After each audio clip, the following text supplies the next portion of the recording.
കേരളത്തിലെ തന്നെ ഏറ്റവും പുരാതനമായ ക്ഷേത്രങ്ങളിൽ ഒന്നിന്റെ മുന്നിലാണ് ഞാനിപ്പോൾ നിൽക്കുന്നത്.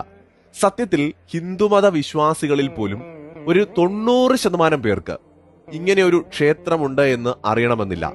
കാരണം നമ്മുടെ കേരളത്തിലൊക്കെ വലിയ ക്ഷേത്രങ്ങൾക്കാണ് എപ്പോഴും പ്രാധാന്യം കൊടുക്കുന്നത്. വലിയ കോമ്പൗണ്ട് ഉള്ള അല്ലെങ്കിൽ വലിയ മതിൽക്കെട്ടിനുള്ളിൽ സ്ഥിതി ചെയ്യുന്ന വലിപ്പമുള്ള ക്ഷേത്രങ്ങളെ മാത്രമാണ് പലപ്പോഴും ഹിന്ദുമത വിശ്വാസികളൊക്കെ പരിഗണിക്കാറുള്ളത്. എന്നാൽ ഇത്രയും പുരാതനമായൊരു ക്ഷേത്രം നമ്മുടെ കേരളത്തിലുണ്ട് എന്നതാണ് സത്യം. ഒരുപക്ഷെ 9-ാം നൂറ്റാണ്ടിന് മുമ്പ് എപ്പോഴോ 8-ാം നൂറ്റാണ്ടിലോ 9-ാം നൂറ്റാണ്ടിലോ മറ്റോ നിർമ്മിക്കപ്പെട്ടിരിക്കാം എന്ന് കരുതപ്പെടുന്നു. ആയി രാജവംശ കാലഘട്ടത്തിലോ അല്ലെങ്കിൽ ചോളന്മാരുടെയോ പാണ്ഡ്യന്മാരുടെയോ കാലഘട്ടത്തിലോ ആണ് ഈ ഒരു ക്ഷേത്രം നിർമ്മിക്കപ്പെട്ടിരിക്കാം എന്നാണ് അനുമാനിക്കുന്നത്. 9-ാം നൂറ്റാണ്ട് വരെയുള്ള പഴക്കമാണ് നമ്മുടെ ആർക്കിയോളജി വകുപ്പ് ക്ലെയിം ചെയ്യുന്നത്. അതിനു മുമ്പ് പഴക്കമുണ്ടാകുമെന്ന് ചില ചരിത്രകാരന്മാരും പറയുന്നു. ഹിന്ദുമത വിശ്വാസമനുസരിച്ച് വളരെ പുരാതനമായ ഒരു ക്ഷേത്രം മാത്രമല്ല ഇത്, വളരെ വലിയ പ്രത്യേകതകൾ ഈ ക്ഷേത്രത്തിലുണ്ട്. അതായത് ഈ ക്ഷേത്രത്തിലെ പ്രതിഷ്ഠകൾ വളരെ വിശിഷ്ടമായതാണ്. സപ്തമാതാക്കൾ പ്രതിഷ്ഠയുള്ള അപൂർവം ക്ഷേത്രങ്ങളിൽ ഒന്നാണിത്. സപ്തമാതാക്കൾ എന്ന് പറയുന്നത് ദേവി ആദി പരാശക്തിയുടെ 7 വിഭിന്ന രൂപങ്ങളാണ്.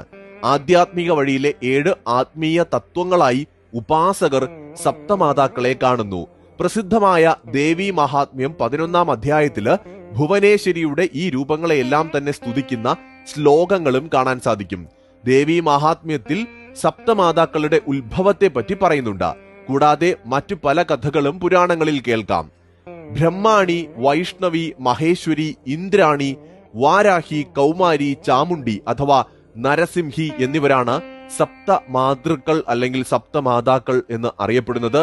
ആദി പരാശക്തിയുടെ 7 വിഭിന്ന രൂപങ്ങളാണിത്. അതായത് ബ്രഹ്മാവ്, വിഷ്ണു, ശിവൻ, ഇന്ദ്രൻ, യമൻ, മുരുകൻ തുടങ്ങിയ 6 ദേവന്മാരുടെ ശരീരത്തിൽ നിന്ന് ആവിർഭവിച്ച ശക്തിഭാവങ്ങളാണ് സപ്തമാതാക്കളിൽ 6 പേര് എന്ന് അവരുടെ പേരുകൾ സൂചിപ്പിക്കുന്നു. 7ാമത്തെ ഭഗവതിയായ നരസിംഹിക അല്ലെങ്കിൽ ചാമുണ്ടിയാണ് ക്ഷേത്രങ്ങളിൽ കാണുന്നത്. ഇത് കാളി തന്നെയാണ് ചാമുണ്ടേശ്വരി എന്നും അറിയപ്പെടുന്നത്. അപ്പോൾ വളരെ പ്രധാനപ്പെട്ട ഒരു പ്രതിഷ്ഠയുള്ള ഒരു പുരാതന ക്ഷേത്രമാണ് ഈ ക്ഷേത്രത്തിൽ. ഒപ്പം തന്നെ അതായത് ഈ സപ്തമാതാക്കൾക്കുള്ള അതേ പ്രാധാന്യം തന്നെ നൽകുന്ന മറ്റൊരു പ്രതിഷ്ഠ കൂടിയുണ്ട്. അത് ശിവപ്രതിഷ്ഠയാണ്.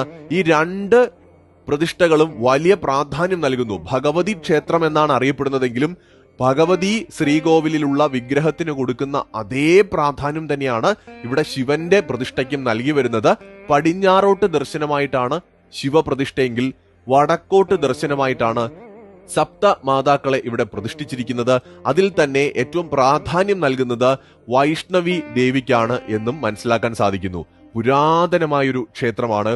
വലിയ ഗോപുരങ്ങളോ വലിയ കോമ്പൗണ്ട് അല്ലെങ്കിൽ മതിൽക്കെട്ടോ വലിയ നാലമ്പലങ്ങളോ ഒന്നുമല്ല ഈ ക്ഷേത്രത്തിലേത്. വളരെ ചെറിയൊരു ക്ഷേത്രമാണ്.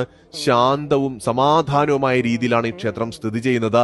ഒപ്പം വിഴിഞ്ഞം കടൽ തീരത്തിനടുത്തായിട്ടാണ് ഈ ക്ഷേത്രം സ്ഥിതി ചെയ്യുന്നത്. വളരെ മനോഹരമായിട്ട് അത് പരിപാലിക്കപ്പെടുന്നുണ്ട്.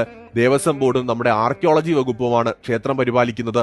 ഭംഗിയായിട്ട് അവർ ഈ പുരാതനമായ ക്ഷേത്രത്തെ സംരക്ഷിക്കുന്നു എന്നതിൽ ഒരുപാട് സന്തോഷമുണ്ട്. ക്ഷേത്രങ്ങളെ കുറിച്ച് താല്പര്യമുള്ള പഠിക്കുന്നവരും അതുപോലെ തന്നെ റിസർച്ചുകൾ നടത്തുന്നവര്, ഗവേഷണങ്ങൾ നടത്തുന്നവര്, ഒപ്പം വിശ്വാസികളായിട്ടുള്ളവരുമൊക്കെ ഉറപ്പായും കണ്ടിരിക്കേണ്ട ഒരു പുരാതനമായ ക്ഷേത്രമാണിത്. ധാരാളം പ്രത്യേകതകൾ ഈ ക്ഷേത്രത്തിനുണ്ട്. പ്രധാനമായും ഇവിടെ 2 ശ്രീകോവിലുകളാണ് കാണാൻ കഴിയുന്നത്. വടക്കോട്ട് ദർശനമായിട്ടിരിക്കുന്ന ദേവിയുടെ ശ്രീകോവിൽ